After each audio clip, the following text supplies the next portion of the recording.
मैत्रिणींनो, आज आपण बनवतोय दोडका फ्राईज. त्याच्यासाठी काय करायचं आहे, दोडका घेऊन त्याच्या शिरा काढून त्याचे असे काप काढून घ्यायचे आणि या कापांवर हळदपूड, लिंबू, थोडंसं मीठ लावून 5 मिनिट ठेवून द्यायचंय.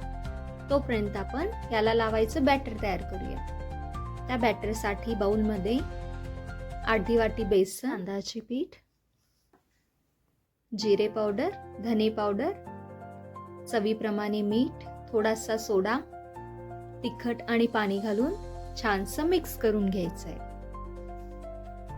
हे मिश्रण ह्या दोडक्यांच्या कापांवर लावून तव्यावर तेल घालून भाजायला ठेवायचं आहे आणि असं पलट करून त्यावरती मिश्रण लावून दोन्ही बाजूनी छानसं भाजून घ्यायचंय.